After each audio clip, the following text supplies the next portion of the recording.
Las y los diputados federales y locales del Partido del Trabajo en Oaxaca los saludamos con afecto.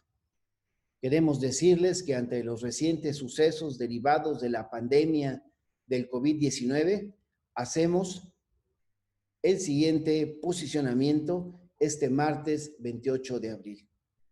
A pesar de que la crisis actual afecta el orden mundial con múltiples impactos en lo local, también es cierto que México, a lo largo de su historia, ha superado las adversidades que se han presentado y no dudamos que esta ocasión no será la excepción.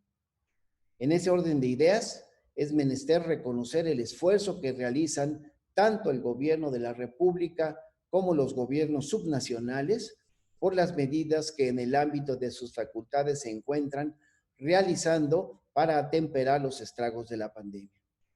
Pero sobre todo, mención especial merecen por su invaluable labor los médicos, enfermeras, especialistas, químicos, investigadores, policías, personal militar y de servicios que se encuentran protegiendo la salud y la vida. A todos los servidores públicos que están en funciones aún en las presentes circunstancias, les expresamos nuestra más alta consideración y respeto. En atención a lo anterior, las y los legisladores del Partido del Trabajo en Oaxaca hemos promovido medidas que contribuyan a apoyar las tareas que realizan de manera directa el personal de salud de las instituciones públicas, tendientes a mitigar los efectos de la pandemia en nuestro entorno inmediato. Acciones como la donación de dietas y percepciones, el aumento de penas a quien o quienes discriminen o agredan al personal médico y enfermería, implementación de acciones en territorio encaminadas al apoyo de abasto alimentario y la economía familiar, entre otras. En este contexto, se darán las siguientes intervenciones, comenzando por la del diputado César Morales Niño, que versará sobre el tema de salud. Adelante, César. Gracias, diputado. Pues comentarles que los números reflejan que la estrategia del gobierno federal ha sido la adecuada. No obstante, la precariedad heredada de las administraciones anteriores y la corrupción imperante en las instituciones de seguridad social, situaciones que colocaron al Sistema Nacional de Salud al borde de la quiebra. Los nuevos esquemas de compras consolidadas, la aplicación de la cobertura de servicios, la recuperación de instalaciones inconclusas o abandonadas y la contratación masiva de personal capacitado son algunas de las medidas que se han venido realizando acertadamente. Pero dicho esfuerzo requiere, por supuesto, de la suma de las capacidades estructurales de los gobiernos estatales y locales, bajo la dirección del Consejo de Salubridad General, cuyas determinaciones son profesionales, obligatorias y de observancia general. En lo que respecta a Oaxaca, es apremiante que el titular del Poder Ejecutivo haga los ajustes necesarios para garantizar el abasto de insumos, medicamentos, camas e instrumentos tecnológicos para hacer frente al estado de emergencia. Por supuesto, tomando en cuenta que nuestra entidad arrastra un historial de 57 hospitales y centros de salud inconclusos, con un déficit de por lo menos 5,000 trabajadores. En el campo médico y de enfermería, aunado a que el promedio de especialistas es de apenas uno por cada 2,200 habitantes, lo que nos coloca como penúltimo lugar nacional en este rubro. Y para el año 2018, 634,000 oaxaqueños pues no contaban con ningún tipo de seguridad social, lo que se suma a las condiciones de vulnerabilidad por enfermedades crónicas, la marginalidad y la insalubridad, elementos que han dejado a Oaxaca con un alto índice de mortalidad por número de enfermos de coronavirus, que oscila arriba del 13%, prácticamente el doble del índice nacional, en virtud de los 117 casos confirmados y 15 fallecidos que se dieron a conocer a inicios de la semana. Esta sería mi intervención.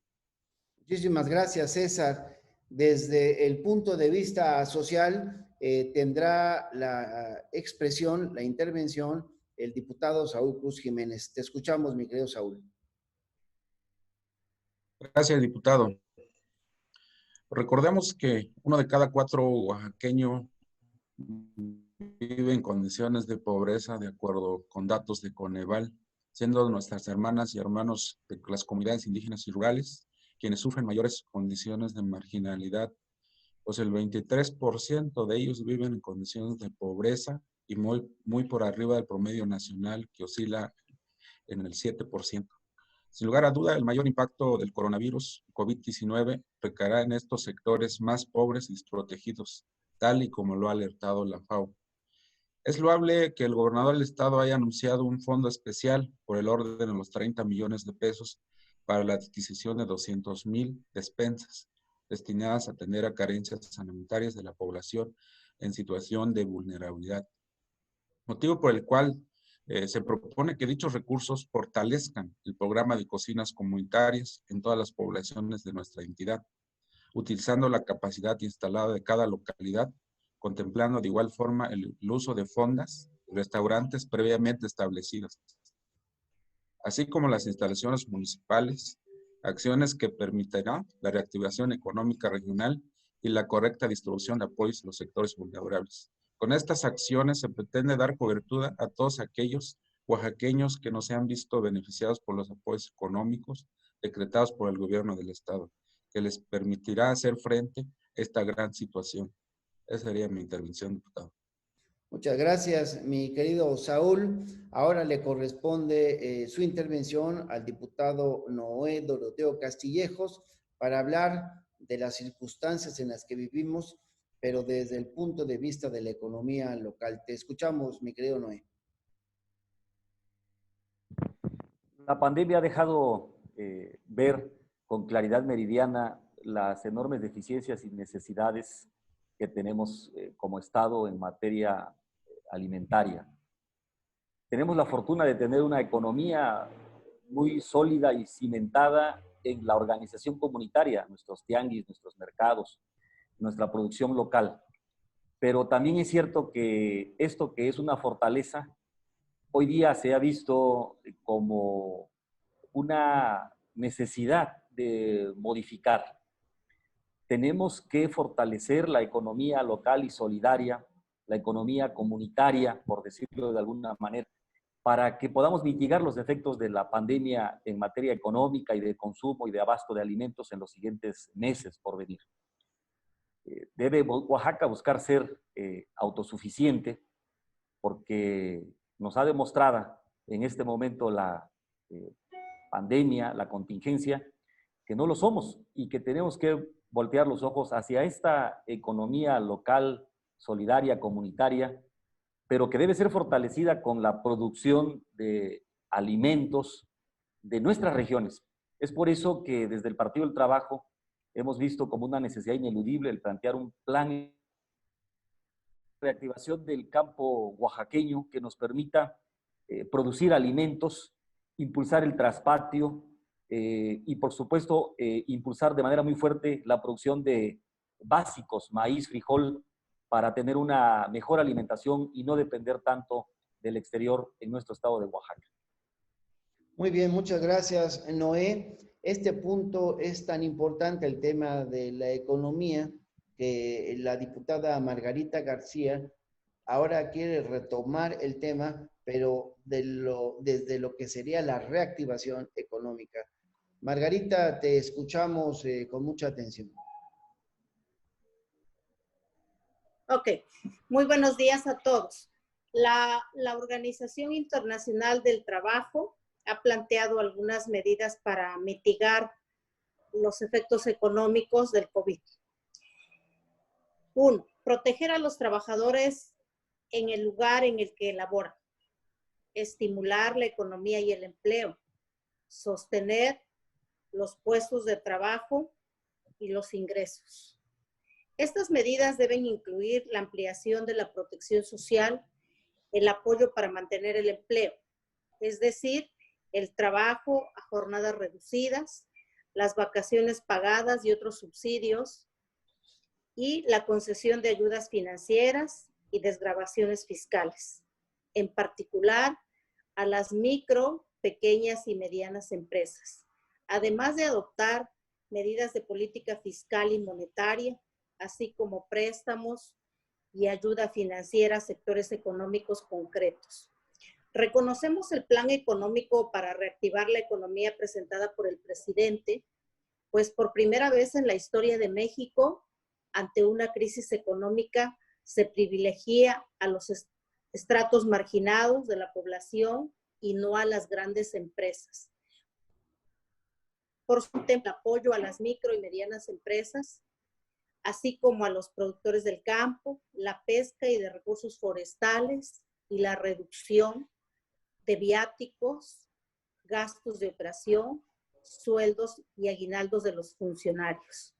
Sobre el programa de incentivos y apoyos para la estabilidad económica de Oaxaca, presentados por el gobernador, debe señalarse que este olvida que más del 80.5% de la población ocupada en Oaxaca se encuentra en el sector informal, según datos del INEGI del 2019.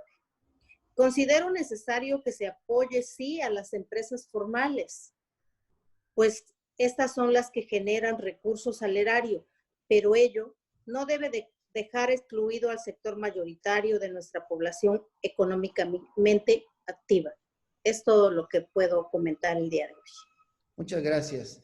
La diputada Maribel Martínez Ruiz, coordinadora del sectorial Mujeres, también quiere abordar el tema, las circunstancias que vivimos desde el punto de vista del género. Te escuchamos, diputada. Gracias, diputado. Efectivamente, quiero referirme a tres incluso lamentables situaciones que se han venido ventilando recientemente en medios de comunicación. Y la primera es que en estos momentos se agrega una nueva dificultad que debiera avergonzarnos como sociedad. Nuestro personal de servicios de salud está padeciendo de agresiones y discriminación.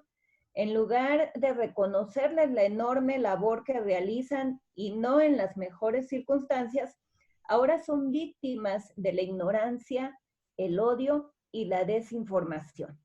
En México, los médicos y enfermeras no solo están expuestos a contagiarse de coronavirus al intentar salvar vidas, sino que, por desgracia, deben padecer acoso. En segundo lugar, es alarmante el índice de casos de violencia familiar que se han incrementado hasta en un 100% debido a las medidas de confinamiento, motivo por el cual la Secretaría de Gobernación tuvo que emitir un exhorto a los gobiernos locales a efecto de que faculten a los jueces cívicos para que los casos de violencia doméstica no queden en la impunidad. Parece increíble, pero es algo real que en momentos en el que debiera de salir a flote lo mejor de las familias y los valores que se amalgaman con el afecto, en lugar de esto, surjan los malos tratos por parte de quienes debieran procurar por el bienestar en los hogares. Y como está comprobado, la violencia es una secuencia en su vida, pues esta tiende a incrementarse en la medida que la víctima se ve obligada a permitirlo. En ese sentido, es importante que las mujeres alcen la voz para sancionar a sus agresores y, por supuesto, que la autoridad haga su trabajo para garantizar el acceso de las mujeres a una vida libre de violencia. Es cuanto, diputado. Pues muchas gracias. Pues como han visto, como han escuchado, los legisladores locales, los legisladores federales del Partido del Trabajo aquí en el estado de Oaxaca, hemos presentado, entre otros, 6 planteamientos muy concretos en relación a lo que estamos viviendo hoy con motivo de esta pandemia. Los quiero resaltar. En primer lugar, respaldo total y solidaridad total con los médicos y enfermeras de nuestro sistema de salud local y nacional. En segundo lugar, plantearle al gobierno estatal que se garantice el abasto de los insumos y medicamentos que se necesitan para enfrentar esta pandemia. También es importante exigir el apoyo a los productores locales en el mercado interno y en la economía local. Si a alguien debemos priorizar, es a estos productores y no a otros que vienen de distintas entidades de la República. En cuarto lugar, creemos que es importante seguir el impulso de acciones y programas para la recuperación de la economía, contemplando al sector formal, pero también al sector informal de esta economía. Es importante, como lo ha expresado la diputada Maribel Martínez Ruiz, exigir un alto a la violencia de género también en esta etapa de confinamiento. Y, por supuesto, exigir la transparencia, la rendición de cuentas y el manejo escrupuloso de los recursos destinados al combate a la pandemia. En el Partido del Trabajo, amigas y amigos, reiteramos, y lo decimos con el corazón en la mano, nuestro compromiso con las causas de la gente para servir como un auténtico instrumento que da voz a la sociedad oaxaqueña, pero sobre todo de quienes no han sido escuchados durante tantos años. Así lo expresamos las y los diputados locales, federales, todo el poder al pueblo. Este es nuestro posicionamiento este día 28 de abril del año 2020. Muchas gracias a todas y a todos por su atención.